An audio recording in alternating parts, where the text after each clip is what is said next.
Yeah. Yeah. Shoutout sa buong Kanto Vibe Production, sa grupo ng music production na galing sa kalye, walang pretension. Mga batang may pangarap, may salita, may passion. Mga kwentong hinugot sa kanto. Real talk, no fiction. Sa ilalim ng poste na ilaw na kumukurap, may isang taong laging binubuhat ang bigat ng iba.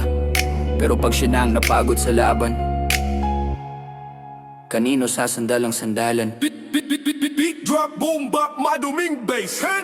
Ako yung takbuhan pagwasak ang barkada, taga-salo ng drama, taga-ayos ng problema. Sa akin ang iyak, sa akin ang gahalit. Ako ang pader na kahit bagyo di raw napipilit.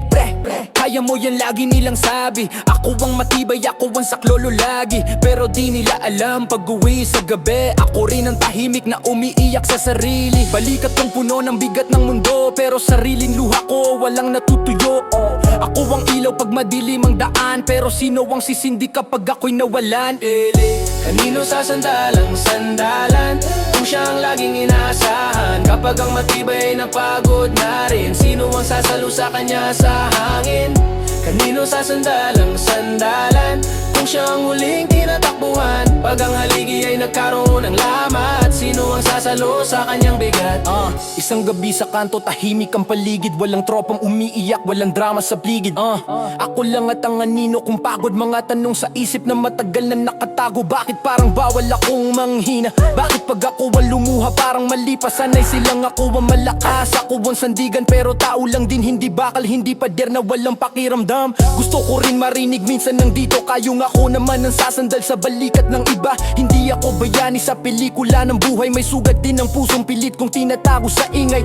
Unti-unti kong naintindihan ang aral, ang sandalan may limitasyon din pala. Hindi kahinaan ng umamin sa pagod, mas totoo ang lakas kapag marunong kang umabot.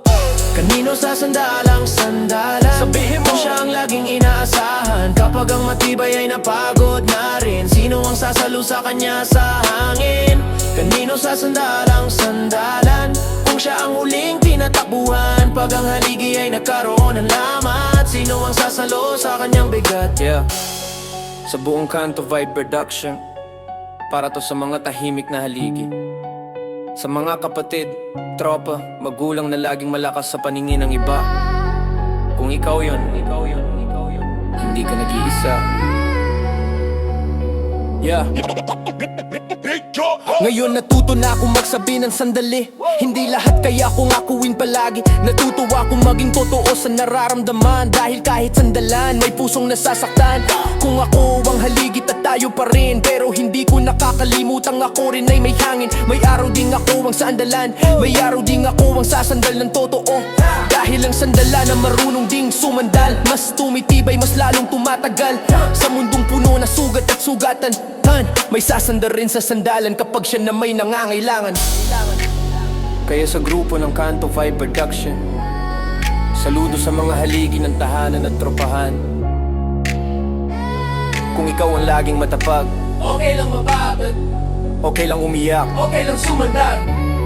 Kasi kahit ang sandalan ay may araw din kailangang sandalan.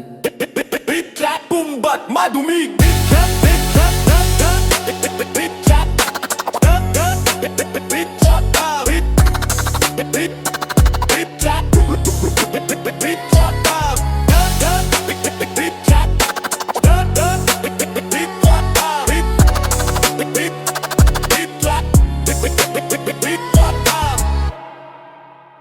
Mic drop.